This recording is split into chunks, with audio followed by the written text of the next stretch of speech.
اور حقیقت میں دنیا کے اندر قوم اور قومیت قبائل ہوتے ہیں اور اسی کی بنیاد پر زمین جو جغرافیہ حدود بھی بنتے ہیں.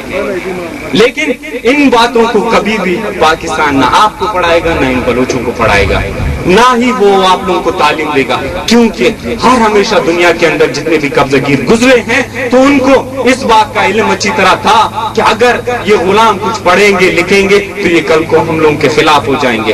اگر آج ایک سندھی جہاز چلانا سیکھ لے گا تو کل کو وہی جہاز میرے خلاف بھی وہ استعمال کر سکے. وہ کس طرح آپ لوگوں کو سکھائے گا؟ یہ وہ عام قوم کی جنت میں رہنے والی باتیں ہیں کہ خود ہم لوگ انقلاب کے لیے لڑ نہیں سکتے ہیں, قربان نہیں ہو سکتے, اسی لیے خوف زدہ ہوتے ہیں. جہاں پر بھگت بہت ہی خوبصورت انداز میں کہتا ہے کہ جو لوگ خوف زدہ ہوتے ہیں وہ لوگ آزادی کی بات بھی کرنا ان کے منہ سے خراب دکھتا ہے. ہم لوگ تو خوف زدہ ہیں, ہم لوگوں کی زندگی ہم لوگوں کو عزیز ہیں کہ قربان ہونے کا فلسفہ جہاں پر شمع کے اوپر وہ پروانہ وہ فنا ہو جاتا ہے, ہم لوگ کیا اپنی دھرتی کو اسی طرح چاہتے ہیں؟ کبھی غور کیا گیا ہے کہ آیا ہم لوگوں کو ایسی محبت ہے؟ آیا وہ بلوچستان ہو یا سندھو دوش, آیا سندھو دیش کے اندر رہتے ہوئے کیا آپ لوگوں کو اتنی درد ہے جتنی درد جی ایم صحت کے اندر تھا, یا جس طرح شاہ عبداللطیف بچائی کے اندر تھا؟ کیا وہ محسوس کر رہے ہو؟ میرے خیال میں وہ سب کچھ ہم لوگوں سے نکل گیا ہے, کیونکہ 1947 میں جب سے پاکستان بنا تھا تو اس نے اس فلسفے کو ہی غائب کر دیا. وہ تو کہتا ہے کہ قوم قومیت نہیں ہے. ابھی آپ کو اور ہم لوگوں کو فیصلہ کرنا ہوگا کہ آیا اس بغاوت کی راہ کو چننا ہوگا, آزادی کے لیے لڑنا ہوگا, یا تو پھر اسی طرح غلامی کی زندگی بسر کرنا ہوگا کہ وہی کہتے ہیں کہ جو غلام قومیں ہوتے ہیں وہ اس رکیل کی مانند ہوتے ہیں کہ ہر رات کو کوئی نیا بندہ اس کے ساتھ سوتا ہے. آیا اس بات کو آج تسلیم کر سکتے ہو کہ تمہاری یا میری ماں کے ساتھ کوئی اور مرد غیر مرد سوئے؟ کوئی برداشت کر سکتا ہے باز امیر انسان, کوئی غیرت مند کر سکتا ہے, تو پھر یہ سوچنا ہوگا کہ دھرتی ماں ہے. کس نے حق دیا ہے پاکستان کو وہ بلوچوں کو یا سندھیوں کو غلام رکھے یا وہاں پر پشتون بھی ہو؟ لیکن افسوس کی بات ہے جو فوج بھی بنی ہے تو اس میں یہی پشتو ہے, اس میں وہی پنجابی ہے, وہاں پر کچھ سندھی بھی بیٹھے ہوئے ہیں. افسوس تو وہاں پر بھی ہوتا ہے. آیا ہم لوگوں کی مظلومیت, یہ غلام جو محکوم ہے وہ دکھتا نہیں ہے کسی کو؟ کیوں ہم آپ لوگ کچھ آسائش کی خاطر اپنی ماں کو بیچ دیتے ہیں؟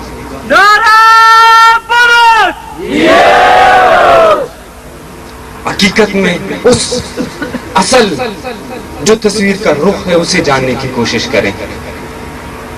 اگر اس کو آج آپ نہیں دیکھیں گے, اگر آج آپ اس کے اوپر غور نہیں کریں گے تو خدا را پھر خاموش رہیں. جس طرح سے ریڈ انڈینز کا نام دنیا کے اس سرزمین سے مٹ گیا, اسی طرح سندھیوں کا بھی نام اگر یہی عدم تشدد کا فلسفہ رہا, اگر یہی عدم تشدد جسے گاندھی کا فلسفہ کہا جاتا ہے, یہ عدم تشدد گاندھی نے بھی متعارف نہیں کرایا. وہ تو اس وقت ہندوستان میں نان کوآپریشن جو موومنٹ تھی کہ ہم برطانیہ کی حکومت کے ساتھ کوئی تعاون نہیں کریں گے, کہ ہم لوگ ان کے اداروں میں نہیں جائیں گے.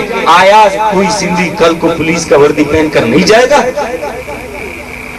میرے خیال میں اس طرح کا کسی نے, نہ وہ بلوچ ہو نہ سندھی ہو, ایسی کوئی تربیت نہیں ہوئی, کیونکہ محکوم قوموں کے اندر وہ قبضہ گیر اس طرح کا کوئی سوچ ہی نہیں چھوڑتا کہ وہ اسے انسپائر کر سکے. لیکن حقیقت میں جو جنگ چلی ہے بلوچستان میں, جو جنگ چلی ہے قومی آزادی کے, آج میں فخر سے جہاں پر کھڑا ہو کر بھی وہی اپنے بلوچی کلچر میں جو قمیض شلوار, لیکن وہ جو جنگ چل رہی ہے اسی کی وجہ سے میں آج بلوچ بنا ہوا ہوں کہ میں اپنے آپ کو اپنے کلچر پر, اپنے زبان پر کہ میں فوقیت رکھتا ہوں یا کوئی بات کرتا ہوں تو سب سے پہلے میں بلوچیت کا نام لیتا ہوں. وہ اکبر خان کی قربانی ہے, وہ میرے بالاچ خان کی قربانی ہے, وہ میرے غلام احمد کی قربانی ہے. اسی طرح حقیقت میں اگر آپ لوگ بھی چاہتے ہیں تو پھر آپ کو بھی حمید کی طرح سولی پر چڑھنا ہوگا کہ جب وہ جلاد دیکھتا ہے کہتا ہے کہ حقیقت میں کہ میں نے پوری عمر گزاری ہے یہاں پر جیل کے اندر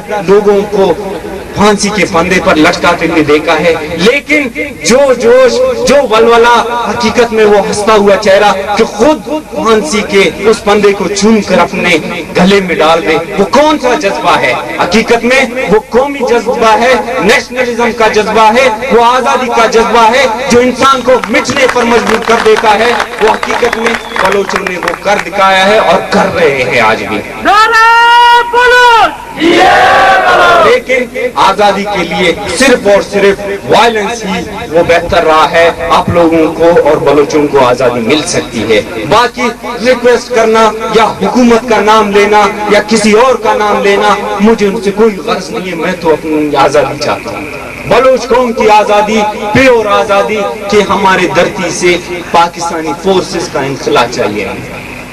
اگر جب تک وہ ہیں اس وقت تک ہر ایک بلوچ بچہ اپنی دھرتی کے لیے قربان ہوتا رہے گا۔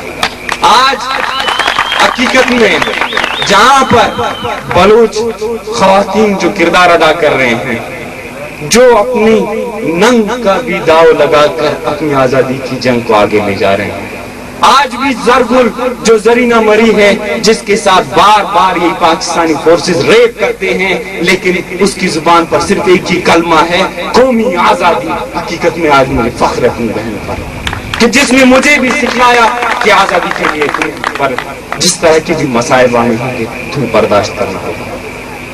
اور آج بھی خدا رہا کہ آپ کو اور ہمیں جاننا ہوگا، اگر آج ہم وہ محسوس کرنے کی کوشش نہیں کریں گے تو حقیقت میں آپ کو اور مجھے، ہماری آنے والی نسلیں، ہم لوگوں کو لعنت پڑیں گے کہ یہ لوگ پاکستان کے غلام تھے۔